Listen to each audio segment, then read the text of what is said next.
అసలు ఈ కేసులో నెక్స్ట్ ఏం జరగబోతోంది? కేటీఆర్ పిటిషన్ పై సుప్రీంకోర్టు ఏం చెప్పబోతోంది? ఆ బ్రేకింగ్స్ చూద్దాం.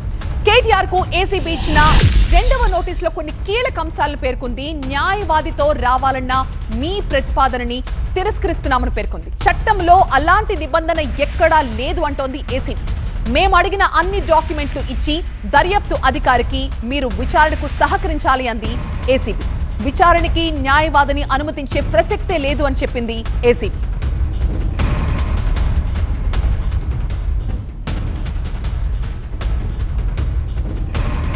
ఫార్ములా ఈ రేస్ కేసులో కేటీఆర్ నెక్స్ట్ స్టెప్ ఎలా ఉండబోతోంది? ఇటీవల కూడా ఆయన ఏసీబీ ముందు విచారణకు వెళ్ళినప్పుడు న్యాయవాదుల్ని అనుమతించకపోవడంతో ఏసీబీ ఆఫీస్ బయట 45 నిమిషాల పాటు ఒక హై డ్రామా కొనసాగింది. ఆ తర్వాత ఆయన లిఖితపూర్వకంగా ఒక లెటర్ రాసి ఏసీబీకి అక్కడి నుంచి వెళ్ళిపోయారు.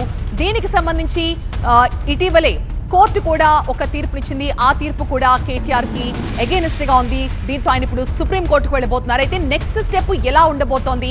ఈ నేపథ్యంలో ఏసీబీ నోటీస్ ఒకటి వచ్చింది. సో ఆ నోటీసులో ఏముంది, కేటీఆర్ కి ఏమని చెప్పారు ఏసీబీ అధికారులు చూస్తున్నాం. కేటీఆర్ కి ఏసీబీ ఇచ్చిన రెండవ నోటీసులో కొన్ని కీలక అంశాలను ప్రస్తావించారు. న్యాయవాదితోనే రావాలి, న్యాయవాది సమక్షంలోనే నా విచారణ జరగాలి అన్న మీ ప్రతిపాదనని మేము తిరస్కరిస్తున్నామని ఏసీబీ అధికారులు దాంట్లో మెన్షన్ చేశారు. చట్టంలో ఎక్కడా కూడా అలాంటి నిబంధన లేదు అంటున్నారు.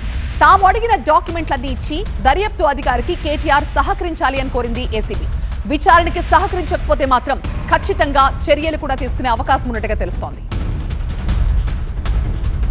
మా బ్యూరో చీఫ్ విజయ్ తో మాట్లాడదాం. లైవ్ లో జాయిన్ అవుతున్నారు. విజయ్, సో కేటీఆర్ మొదటి నుంచి ఏదైతే కోరుకుంటున్నారో న్యాయవాదుల సమక్షంలో విచారణ, అది కుదరదు అని ఏసీబీ అధికారులు చెప్తున్నారు. సో ఏంటి నెక్స్ట్ స్టెప్ ఎలా ఉండబోతోంది కేటీఆర్?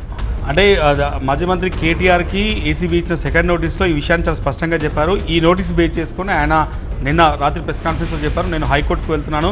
హైకోర్టులో ఈరోజు లంచ్ మోషన్ పిటిషన్ దాఖలు చేశారు. మధ్యాహ్నం 2:15కి లంచ్ మోషన్ పిటిషన్ కేటీఆర్ వేసిన పిటిషన్ పైన విచారణ జరిగింది. అయితే ఏసీబీ ఇచ్చిన నోటీస్ కాపీ ఒకసారి చూడొచ్చు. దీంట్లో చాలా స్పష్టంగా మెన్షన్ చేశారు. ఏసీబీ ఇచ్చినటువంటి కాపీలో ఎక్కడ కూడా దాదాపుగా మీరు ఎక్కడైతే you instigated the presence of your lawyer during your appearance before the IO. So మీరు ఏదైతే విచారణకు రావాలని చెప్పిన సందర్భంలో ఇన్స్టిగేట్ చేశారో అడ్వకేట్ రావాలని ఏసీబీ అఫీషియల్స్ ఎక్కడ కూడా దాన్ని లాలో permit, ACB the same is not permitted in లాలో ఎక్కడ కూడా ఆ రకంగా అడ్వకేట్ని పర్మిట్ చేయాలన్న దానికి సంబంధించిన ఆదేశాలు ఎక్కడ లేవని చెప్పారు. దాంతోపాటుగా ఒకవేళ మీరు చూడొచ్చు, ఒకవేళ మీరు ఈ కేసుకు సంబంధించి ఇన్వెస్టిగేషన్ సహకరించుంటే ఇక్కడ చూడొచ్చు చాలా క్లియర్గా మెన్షన్ చేశారు, టేక్ ఫర్దర్ నెసెసరీ యాక్షన్ అనే విషయాన్ని మెయింటైన్ చేశారు. సో దీని ద్వారా ఈ కేసులో ఏసీబీ చాలా స్పష్టంగా మీరు విచారణకు కోఆపరేట్ చేయకుంటే ఖచ్చితంగా తదుపరి యాక్షన్ తీసుకుంటామనే విషయం చెప్పారు.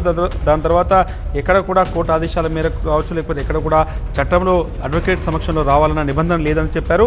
లేదంటే మాత్రం చర్యలు తీసుకుంటామనే విషయాన్ని చాలా స్పష్టంగా మెన్షన్ చేశారు. కాబట్టి ఈ కేసులో అవసరమైతే to take further necessary action అనే విషయాన్ని మెన్షన్ చేశారు. దాంతోపాటుగా ఇక్కడ చివరిలో మెన్షన్ చేశారు, రేపు ఉదయం 10 గంటలకి ఏసీబీ ఆఫీస్కి రావాలంటూ ఈ రోడ్ నెంబర్ 12 బంజారా హిల్స్లో ఉన్న ఏసీబీ హెడ్ క్వార్టర్స్కి రావాలని చెప్పి మెన్షన్ చేశారు. ఎక్కడ కూడా అడ్వకేట్ ప్రజెన్స్ అవసరం లేదు, అడ్వకేట్ ప్రజెన్స్ లేకుండానే విచారణకు రావాలన్నది ఏసీబీ ఇచ్చినటువంటి సెకండ్ నోటీస్ ఉంది. కానీ ఈ నోటీస్ని ఛాలెంజ్ చేస్తూనే తెలంగాణ హైకోర్టులో కేటీఆర్ లంచ్ మోషన్ పిటిషన్ వేశారు. మధ్యాహ్నం 2:15కి ఈ పిటిషన్ విచారణకు రానుంది. ఈ పిటిషన్ ద్వారా తాను ఖచ్చితంగా అడ్వకేట్తోనే ఏసీబీ ఇన్వెస్టిగేషన్కి వస్తానని చెప్పి కేటీఆర్ భావిస్తున్నారు. కానీ చట్టంలో అది లేదు, ఎక్కడ కూడా ప్రొవిజన్ లేదన్నది ఏసీబీ వాదిస్తుంది. కాబట్టి కోర్టు ఎట్లాంటి డెసిషన్ తీసుకుంటుందో చూడాల్సింది.